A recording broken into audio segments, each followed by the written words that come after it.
I am so grateful that God gave me enough pride to be able to fail for 10 years straight. I have failed at almost everything I've put my hand to, starting different businesses, starting different YouTube channels, and constantly, even on this journey of having more success in certain areas of my life, it's constantly almost 100 times harder than I thought it would be to build the Men's Academy, to like build up my main channel. And I'm just constantly enduring setbacks over and over and over again. And like anyone who's taken on a big project, try to be a creator, try to be an entrepreneur knows what I'm talking about. Is the path is like basically constantly failing. And I want to talk to you about humility and pride and failure and success in this video, and like how I'm working through these things. In the sense of, I believe that failure, the more that we can accept failure, the more willingness we have to be humbled in life, the quicker we can find what's actually best for us, what's in alignment with us, what is authentically us. You see, when we're 16, 17, 20, 25, like we have all these ideas of like what we want to create or what we want to do, but 99% of those ideas aren't actually in alignment with our Dharma. They're not true for us. So thank God our prayers when we were 15 weren't answered. Thank God we weren't given the yacht with all the honeys and trekked across the earth and, swaggered around. Like, thank God. Because with that, we never would have found our true Dharma, our true path, our destiny in this life. And to me, like one of the deepest calling of this existence is to will forth and bring forth our essence and to realize, to discover our destiny.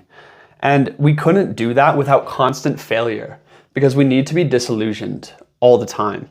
And this is like reflected in the process of writing a book or building a business or trying to be a creator. Is like you have to try all these different things and be willing to fail so many times until you start to find a spark that lights the flame a little way. And like right now, I keep having flop after flop after flop on my main channel, and it's so frustrating because I put so much time into studying the game, creating better content, getting better and better and better, and now it's not working. And I'm like, God dang, I need another pivot. But I've had so many failures in my life that I don't have a lot of doubt in myself. Like I don't have a lot of fear. I feel insane pressure and stress like going through it. But at the same time, I'm smiling because like I know on the other side, after this transformation period, I'm gonna really know what the fuck to do. So it's almost like failure is bringing you towards success, okay? I wanna talk about this relationship in terms of humility and pride. When is pride a virtue? Because most people think pride is a vice. Oh, like, in the Bible, so many people think pride's a vice and humility is a virtue. I think pride's actually a virtue when it's a self-overcoming. When I'm feeling very humbled by life right now, like I'm failing, it is self-overcoming to actually fail all the way and just be like, dude, it's not fucking working. Cool. But also have pride inside of that. And pride to me is just like a conviction, a self-belief. Like you have to think deep inside that you're a badass, that you're the main character of your life, because otherwise, like all this shit is just it's gonna stop you dead in your tracks. It's almost impossible to be an entrepreneur, to be a creator, to be a way shower, to go your own direction if you don't have a ludicrous level of self-belief, because the whole world is gonna tell you you are wrong. Everything's gonna tell you you're a failure. People aren't gonna believe in you. You have to believe in yourself, my friends. And like, if you're a leader out there, my friends, have a little pride in yourself. You're a fucking badass inside, and remember that and bring that forth. And this is the thing about pride that they don't tell you in school, that they don't tell you in the Bible, is like, you have to be proud of you before anyone else will ever see your success or be proud of you too, right? And I don't think being humble is a virtue. I think the willingness to be humbled is a virtue. And this is the second part here is, when is humility a virtue? Humility is a virtue when it's a self-overcoming. When you have pride, then humility becomes a virtue, right? When you have success, humility becomes a virtue. But if you have low self-worth, low self-agency, you're down in the dumps about yourself, you can't walk around being like, I'm so humble, No, you're just lacking confidence. You're lacking self-worth, my friend, and you're rationalizing it. And I think our culture today is really good at rationalizing weakness as a strength. We are really good at rationalizing vice as virtue. It's like people who virtue signal on Instagram by like posting about some kind of issue in the world when like they're not really even like it's not genuine, right? It's a rationalization of vice. They're actually seeking attention, and that's a vice. But they're calling it a virtue because they're posturing about something else. So I think a takeaway from this video, and what I want to offer you as a fellow leader out there, is it's a virtue when it's a self-overcoming. If you're in a lot of doubt and fear, recognize where you're at. And what's the opposite of that?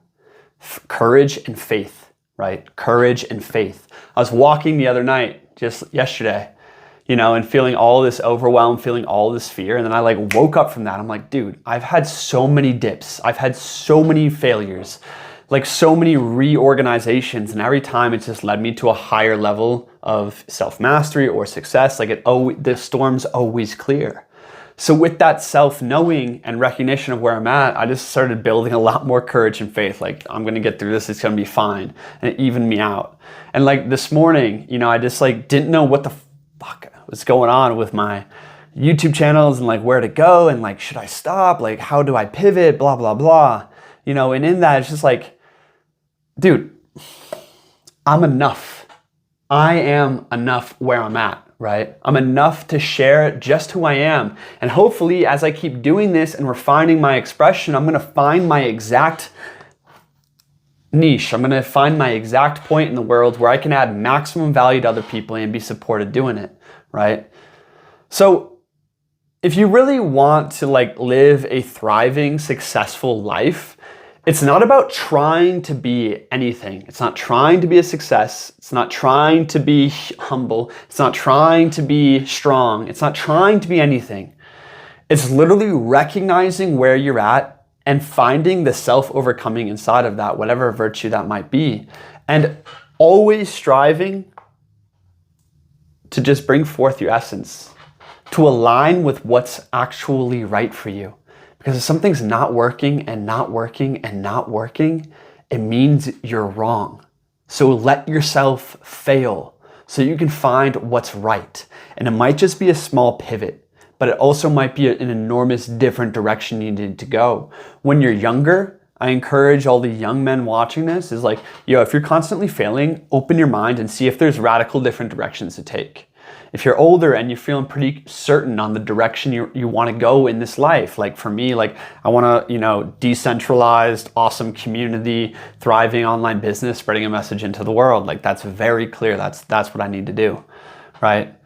So in that, there's little pivots that constantly need to happen, okay? So the more the more willingness you have to be humbled and to fail, right? The more quickly you're going to find what's authentically right for you. And also, in failure, don't forget to be proud of yourselves, my friends. Peace.